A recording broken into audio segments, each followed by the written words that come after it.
The cool thing about memes is that they are incredibly efficient at conveying a lot of information with very little space. They tap into cultural shorthand to simplify complex concepts, making them easier to understand. They can be updated and modified to expand the scope of what the meme can convey. Even among memes that convey a similar idea, which version is used can carry its own embedded meaning.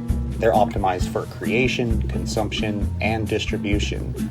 The key to this is in the root, mimetics, or mimicry.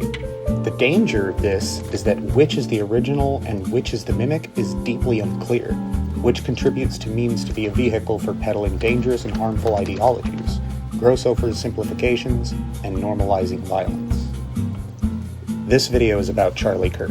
There's a current trend going around TikTok called Kirking, wherein the poster finds a place to be the first person to Kirk at and then performs a dance choreographed to an AI-assisted remix of the AI-generated song, We Are Charlie Kirk.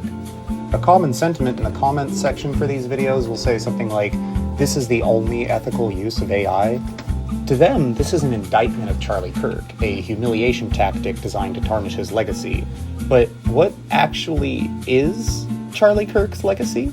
Charlie Kirk had a few well-known strategies during debates. He was known to rely on a sort of visible common sense, using cultural shorthand to simplify complex topics, making them easier for him to attack or to make his stance seem accessible and simple, repeatable even. He used this to great effect for his gotcha strategy, where he would snare opponents in an artificial logic trap designed to humiliate their position, if not themselves. It is no logical leap to say Charlie used mimetics to great effect. In fact, chances are your first encounter with Charlie was a meme. Turning Point USA got its name out with a series of checkmate atheists style memes which spread through dual camps. Supporters spreading the message intentionally, and critics spreading the message unintentionally. For all the remixes that made his face tiny or made him say utter nonsense, the name Turning Point USA got out. Charlie Kirk got known, and the very memes meant to deride him ultimately became stances that he held.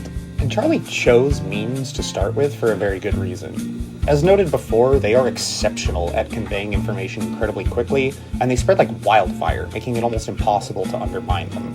More importantly, they can be used to embed dog whistles, or even become dog whistles themselves. Consider any of the Soy Jack or Pepe memes, and you can see what I mean. Even if they're not directly peddling harm overtly, they are normalizing a mode of thinking, a philosophy of living, and they are connecting the imagery to their ideology. When this is used with consent to educate, we may call it priming. When it is used as deceitful ideology laundering tool, we call it grooming. But what does any of this have to do with AI? As you're probably aware, language learning models like ChatGPT, Claude, Gemini, these all operate by conglomerating published or harvested works and then recompiling them as a response to a prompt.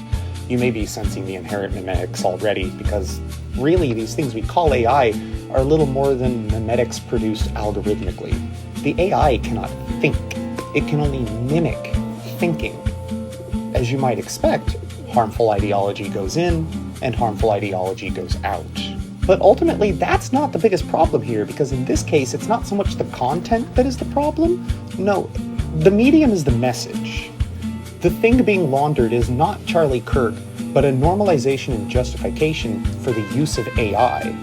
This has led to people who would, in one breath, condemn an AI-generated image, and in another, will celebrate a thrice refried AI-generated song precisely because it humiliates someone they disagree with.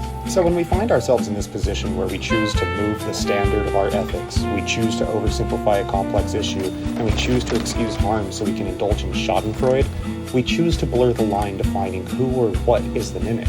When we choose to do this, then truly, we are Charlie Kirk.